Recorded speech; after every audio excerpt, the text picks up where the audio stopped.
Welcome to another episode of I Am AAPC. Today I am with Marianne Durling. Marianne, how are you? Good, and you? I am great, thank you. We've known each other for a while now. Yep. And we've talked about your career, and I thought it would be a wonderful opportunity today to find out or share that journey with our AAPC family. So would Sure. you tell us a little bit about yourself and what led you into the healthcare career?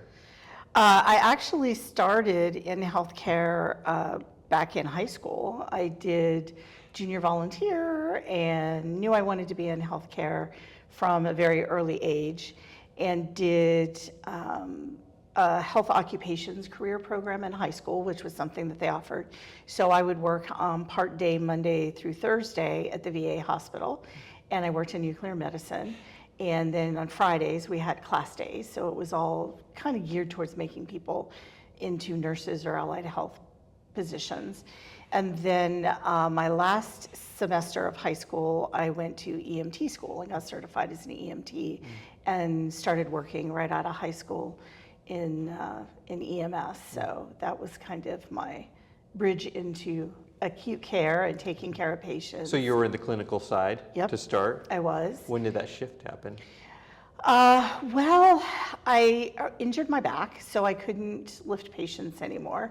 Back in the day, we didn't have fancy gurneys that collapsed themselves. So I injured my back, and then I tore my shoulder, and that kind of was it. I was done. So I started working. I did ED registration. I did inpatient and outpatient registration for some hospitals. And then I transferred over to working as an ED tech. When you say ED, that's emergency department? Right, emergency department tech. So I did that for several years, and actually was doing that when I got married and moved overseas. So, and then when we came back, I went back to working in the ED. And it was only once I had my daughter, who I was on bed rest with her, and she was a preemie. And so I was looking for something to stay at home.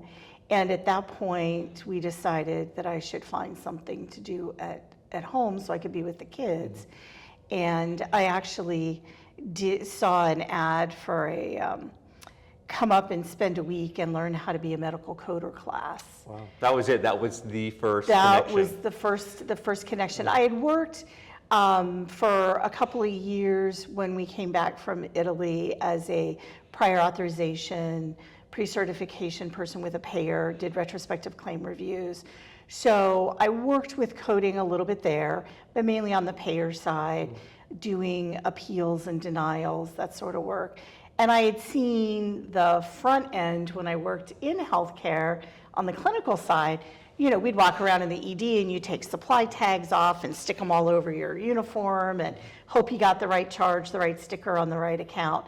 But back then I thought, oh, the insurance companies will take care of it. They know what's right, or the people in the billing office will figure it out. So, but never really any in-depth in coding until I flew to Chicago and spent a week trying to learn how to be a coder in a week.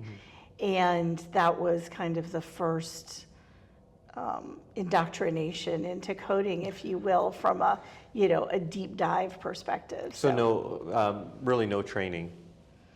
Not any formal training at that leading point. into that? Okay. No. Okay. So there was no thought of certification. You're just thrown into the... No, it was just, you came, you paid all this money, and you went to this class, and it ended up being a, like MLM, get rich quick scheme, and they ended up being shut down, and there was big lawsuits and stuff over it all. But I kind of understood the basics because I had known a little bit of the payer side and a little bit of the front end side. Yes. So I kind of put it together myself. And then I taught myself kind of the rest of it. And I opened my own auditing business. Wow. And so I started auditing claims, working with patients that needed, that were frustrated they couldn't get claims paid, or they felt like they were overcharged. And so I would work with them and their payer to get the claims fixed.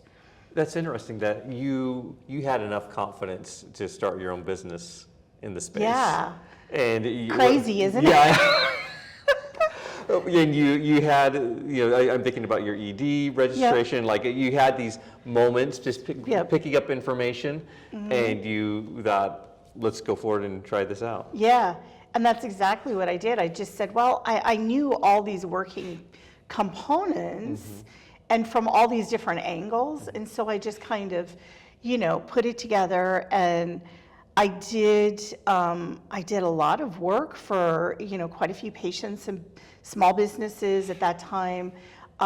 Self-funded businesses were just kind of coming into fruition and becoming popular. And so they had a TPA that would pay their claims, but they had nobody that was on their side that validated it. So it was kind of a little niche back then to be able to say, hey, I'll come in and I'll audit some claims for you. I'll make sure you're not paying more than you need to for those self-funded groups. And that's kind of where I fell. And I did that for several years, and I really enjoyed it. It was really rewarding to help people from that perspective. Yes. And help those businesses. So you enjoyed being a business owner doing those things? I did. It was really interesting. It was the different people you would meet. I was listening one day to a talk radio program, and somebody called in and they were complaining about their, Medicare would not realize they were paying more for a service than the hospital was charging. And this Medicare patient was so upset. And so I called in to answer the question for them and explain why. And they ended up asking me to come do a whole show because the phones lit up. People had so many questions. Wow. And so that kind of got a lot of business my way and recognition for what I was doing. Okay. And it was just kind of a happenstance kind of thing. It was really funny. Wow. I was like, I called in to answer one question, and next thing I know, I did a whole show. So, but that was kind of where I started putting the pieces together. And I did that for about 6 years. When does AAPC come into the picture? We moved from Arizona to North Carolina for my husband's job. Okay. And we worked about 2 years to get everything in place. And the day before we left, his boss called to tell him the position he was moving for was no more. Furniture was en route, house was sold. So we knew nobody in North Carolina. So we moved, and I said to him, I've done a lot, I can find a job. Well, we moved to a small town, and there was really not much of anything in this small town. So I said, well, I'll figure something out to help. So he actually went back to Arizona and lived there for 3 months while I stayed at the new house with the kids. Okay. And I found teaching opportunity to teach at one of the local community colleges, a CPT class. And I said, well, I can do that. So I went down, I interviewed, and originally they were looking for somebody on the degree side, but I didn't have my degree. Okay. So they said, but we do have the program that we run on the continuing ed side. So I got that job, and I was doing that. And then the college near me advertised for an instructor to teach a 6-week program. So I went in, I met with the dean. I said, look, you could really do this more than just, it was basically a class for a hospital. Okay. They wanted just to train their coders. And so it was going to be like 6 months, an ICD-9 and a CPT class. And so I convinced the dean to take a chance on offering the program full time. So you go in for a job interview, you're speaking with the dean and said, I have an idea for you. I did. I did. That is awesome. And he rejected it. Okay. We taught the class. There was great feedback from the hospital. So I said, let me try running another one. I bet you'll get people here, because right now they're driving 30 miles, 40 miles down to where I was teaching. So he reluctantly let me put it on the next schedule. And within about a year, we went from offering one class to I was offering face-to-face, day, night, and online. And I was running 120 students a year through the program, between 90 to 120. And when he retired, like a year or so later, he said, I cannot believe that you sold me on this. And it ended up being their largest revenue producer in that side of the school. Oh my goodness, wow. And that was a CPT I course, was teaching, originally it was just a CPT class and an ICD-9 class. Okay. And then I structured it into a full program where we taught insurance and billing, and we did terminology, and so created a whole certificate program. Okay, so you There's so much to go into with this, Marianne. So did you, I mean, when you say all of that, I'm thinking you may have built a curriculum or you're pulling components from other curriculums into this? I just built the curriculum. Okay. I went out, I found books that I thought were good, put together the books, and then just developed the curriculum from that. Okay. And it ended up being so successful that I ended up branching it out to several other schools, and they rolled out the same curriculum within the community college system. Okay. I had been teaching 2 years full-time at that point when I decided that I should go get my certification. So you knew of AAPC at this point? I knew about AAPC. And were the programs that you were preparing students for, did they lead them to the CPC exam at that point? They did. That's Okay. really what I was basing it on. Got it. And I decided that I probably should get credentialed, even though I had done the work and I had been on the different sides. Yes. I figured, let's go ahead and get credentialed. Okay. And so I went and I scheduled my exam, and I said, all right, we had a new president coming in, and his viewpoint was that I needed to have my nursing degree because I had pursued a pathway of nursing years before and just dropped it once I had kids. And so he felt like I had to have a nursing degree to teach this class when he came in. We'd been running it for several years at that point, and I couldn't convince him I didn't need my nursing degree. I said, nurses don't know coding. They don't do coding. And I said, it's not that requirement. And so I said, I'm going to get certified. He'll see that I'm competent to do this, right? And when I went for my exam, this was back in the day, this was back in 2008. So back when it was like the 5 hours and they had to log you leaving the room and take that time off and add it back on. And so I show up for the exam, and the two proctors were two of my former students. It was their first time proctoring. So we start the exam, and we get like 20 minutes into the exam, and they come in and kick us out of the room we're in. So we had to go clear across the other side of the hospital to another room. That room hadn't been used. It was hot. It was, so it took us about another 40 minutes to get the air right and get everybody comfortable. We started the exam again. Oh, geez. I get to the end of my exam, and I'm missing the last 25 questions of the exam in the exam book. And so I went up to them and I said, guys, you're not going to believe this. I said, I'm missing the last 25 questions of the exam. And so they're like, well, what do we do? They didn't know what to do. They tried calling people, couldn't get a hold of anybody. And I said, look, just someone, I'll wait, stop my time, find someone with the same exam book, go through the book, make sure, the teacher mode in me. I said, make sure it's clean, make sure there's nothing in there. Yep. I said, I will write on the back of my exam book what happened. You write it in your log that you send in with the exams, and everything will be fine. Yeah. So by the time I was done, I had been there almost 8 hours. By the time I finally got someone finished, we got done, and I was like an hour from home in commute time. Oh boy. So by the time I got home, my husband said, how'd you do? And I said, you know what, if I don't pass, I'm not, this is crazy. Yeah. I don't know that I'll do this Yeah. again. I said, this was just craziness. And so I just waited to see if I passed. And sure enough, I passed. I've now done 4 other credentials Which with are? AAPC. I have my CPCO. I have the CIC. I helped develop the CIC curriculum and worked for a while as a mentor with the CIC. I have my CDEI. I've worked with and helped them with that. The approved instructor credentials. So just kind of kept going on and on and on and adding to it. So I'm curious, just for myself, and maybe viewers will find this interesting, but you create this curriculum. So right out of the gate, in your AAPC experience, you're an educator. right. Have you continued on that path, or have you gone back into facilities and provider offices to help? I stayed in education until ICD-10 was coming out. Okay. And I was teaching 9 months and had the summers off. And the local hospital near me had a position open for an HIM director.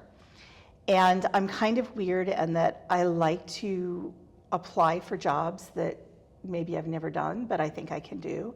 And I like to interview for a challenge. And so I decided on a whim to apply. And I thought, you know, ICD-10's coming. I kind of feel like a fraud teaching it when I haven't worked with it. So I thought it probably would be good to kind of go back into the clinical side. And I interviewed, and first time ever doing like panel interviews, 8 people, 10 people around a table, interviewing with all the staff. And I got offered the job. Wow. Same day, they offered me the job, and I was shocked. So I went back into the clinical world and pursued HIM credentials and got 3 more credentials for the HIM world, and did that for 4 years. And then I went and got the opportunity where I am now, where I'm a compliance director, which I kind of felt like pulled everything I've done in my life together as a total package, because I can use my clinical skills, my HIM and PHI skills, and my coding skills, and kind of pulling it all back around and doing it all together. So I haven't gone back into teaching, but I'm just now, I just submitted for early retirement last week. Okay. So I think I'm going to pick up some teaching on the side and do some teaching part-time. Oh, fun. For fun and retirement again. All right. So now that I've got the new world of coding that I can actually use, come bring that knowledge now back. share it, share it with Share students. it again. So what are some, having worked with students, and many students will be watching this, or prospective students, what advice do you give to new students trying to understand these new concepts? Because it is like a new language. It's a new language, that's what I tell them. You learn, you know, it's like learning multiple languages, because you've got to learn ICD-10, you've got to learn CPT, you've got to learn medical terminology if you don't know that. And so it really is, you have to focus on what it is. Know that you're not going to walk out of school and start making, you know, big bucks. You're probably not going to walk into maybe even your dream job, because you know, everyone's like, oh, I want to work from home. And now it's a little more accessible since COVID. Yep. But back in the day, everybody thought they could go take 6 months of school and walk out and get a, you know, $45,000 a year job working from home in their pajamas with no experience. It's like, it's not that easy. You have to think about, you would be asking a hospital or a physician to trust you with their income and the viability of their business to code. And that's a big deal. I mean, so they have to be able to trust who does that. Yes. You've got to have experience and knowledge. When you get a denial, when you can't get a pre-auth, you have to know how to work that system. Different to ensure scenarios that. you need to learn. Yes, Right. yes. So it's like, it's a building block. And you advance as you go through the years. And you learn different skills, you learn connections, you learn, you know, that's why events like here, HealthCon where we're at, is so great, because no matter how long you've been in the business, you can still learn something.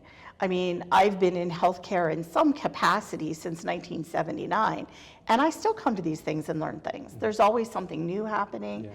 So you've got to realize it's not a once and done kind of thing. You have to keep growing as things change, be willing to change, keep expanding your knowledge base, and know that if you take a position, it's not forever. It's a starting point. You learn some skills, you learn, you know, some knowledge, you learn about the other peripheral areas that interact, and you make connections, and then you move into the next thing, and then the next thing. It's always a growth. Don't think that it's a one and done type thing. Because I think, and I know you likely see this too, many think I'm going to earn my CPCA certificate and I need a job, so I'm going to apply for coder positions. Yep. And sometimes that works out, sometimes it doesn't. but everybody's path is a little bit different. Right. But there's, it's not in vain to start in a position in an office, getting you close to that, Oh, just so yeah. you can see, because that's where you started. Right, I tell them, do like registration. Do, I think like inpatient registration or working outpatient registration in an ASC or a pre-auth department is great because you see the codes coming in, you see the connections between the diagnosis codes and the procedure codes. You see the insurance information, you understand pre-authorizations, you understand the denial language, you start to see some of that periphery, and you build on that knowledge. And it's a great way to, I tell people, you think you may want to work at, facility A, you get a job there in a peripheral department, you might find out that manager that runs that department is somebody you cannot work with. Yeah, yes. You could not tolerate. You make friends, you let them see your work ethic, they understand your skill set, then you can move up. I tell them volunteer positions, offer to volunteer. I used to tell my students, think outside the box. Veterinary clinics do coding. They don't necessarily have as high of a bar for experience as do physician offices. Research areas do coding because they gather data for statistical purposes. Okay. So there's a lot of, be creative and think outside of that traditional blinder pathway. Yes. And you may find avenues. I had a student who I told to try dental and veterinary, and she started down the veterinary path. And she loves it, and she never left. That's her niche. Once she went there. Wow. Because she always loved animals. She lived on a farm. So medical coding is in the veterinary world as well? Yep. Okay. Because I feel like CMS and CPT, like they are related to the human body. People think of that, right? But they still code diagnoses. They still code procedures. They're on the animal side. There's the dental codes that they use. There's a lot of different pathways. Everybody focuses just on coding. I'm actually teaching a class here tomorrow on registries for trauma registrars and oncology registrars. And there's a real shortage of oncology registrars right now. And as we see incidences of cancer growing, that's who they pull from are coders, because you have to understand that language. And there's an ICD-O book for oncology. So it takes what we know from coding into a different step, into that oncology world. But a lot of coders don't even know that exists. They think, it's just this one pathway. Yes. And there's so many opportunities. Yes, and that's something we talk about a lot is even getting your foot in the door as a coder. There's a great chance that you'll end up in education, compliance, auditing, or some other place. It's just it could be a starting point. Right. There are many who love just to be pure coders, Right. and that's fine too. Right. And there's a lot of different types of, coders. You couldn't pay me to do evaluation and management coding on the physician side. I know it. I know I don't have the personality for that. But I love the technical side. I love that more hospital-based, facility-based piece. But others just love the prophy side, and their personality is such that that's great. Yeah. And so that's why I think it's a great profession, because there's so many different ways you can make it your own. Yes. And be successful in something that you can do long-term. A lot of careers people start and they can't finish them. I have a friend, God love her, we worked together, started on the ambulance together in the 80s, and she still, 40 years later, is still working for an ambulance company. Wow. And I don't know how she physically does it. I'm just like, she's a year older than me, and as I turn 61 in a couple of weeks, I'm thinking, I couldn't do that. I can't work 24-hour shifts. I couldn't do that physical work anymore. We're all built a little differently. Right. So I think this gives us the opportunity to really explore so many different avenues as an offshoot from coding and get into so many different realms, like you said. Yes. As a former educator, soon possibly an educator again, but what advice would you give to someone who's struggling to figure out this new language of medical coding? What's a common roadblock? I think the common roadblock is that they try to learn it in such a condensed form that it all becomes just a mess. Yeah, noise. Right, and so I think, learn it, do what you need to do to get out of the class, and then spend time and really try to apply it. I say, look at your own medical bills. Start looking at families' medical claims. Ask to volunteer in your doctor's office. If you've got a good relationship with that group, you've been going there well, ask to volunteer and just see how it's done. So you can kind of start putting the pieces and parts together. Because it's one thing to learn it in abstract in a class environment, but then it's easier once you start, oh, yeah, this makes sense. This goes with this now. I see that. But when you're just trying to memorize it all, and I'm still a book girl, so I used to tell my students, don't try to memorize this stuff. Yes. You will learn codes that you're using every day in your environment. Don't memorize it. It's in the book. Learn your basic rules. Yes. Learn how to use your books. Learn how to use the software now, which I'm still not great at, but I like the comfort of my books. But use those resources. You don't need to memorize 10,000 codes. You will never get through the test in time if you're trying to memorize. Exactly. Just know where to find it. Yes, exactly. Okay. Know how to use your resources to the best of your ability, for sure. Okay, all right. Yep. As we wrap up, you mentioned we're here in Philadelphia for our 2024 regional conference. Yep. And you just finished a panel before coming here. I did. What was that panel? It was diagnosis coding, kind of going over some of the new codes to roll out next year, and answering questions on diagnosis coding, and a panel of experts from different realms to answer questions for the audience. Okay, and will you be presenting any other session? I'll be doing the registry coding one tomorrow. Okay. So doing that one, that'll be fun. Okay. Yeah. You're a true subject matter expert that we rely on, and we are so grateful to have you part of the AAPC family. Oh, I love getting able to do new things, and I love when I get asked to stretch a little more and learn something new. So. And AAPC gives professionals that opportunity. They do.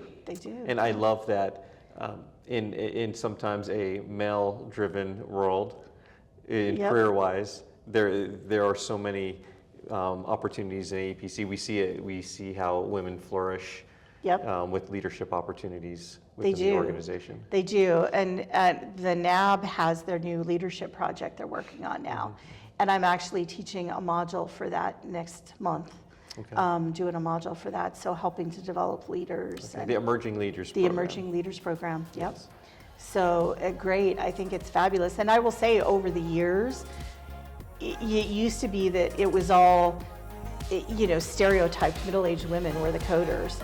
And now you're seeing a lot more younger women and men. It used to be one lone man, at conference, and now there's a few lot handfuls more coming in. Yeah, it's really great. And in fact, the session this morning, the one guy was asking questions, and he kept asking questions. He's like, me again. Yeah. It's like, I love it. They're not intimidated by all these, sea of estrogen. It's great. Yeah. Well, thank you so much for spending a few minutes with me today. And we'll if you don't, you'll see Marianne around AAPC in some form here or there. Come say hi. Yeah, that's right. Thank you so much, Marianne. Sure thing. It was great. Yes.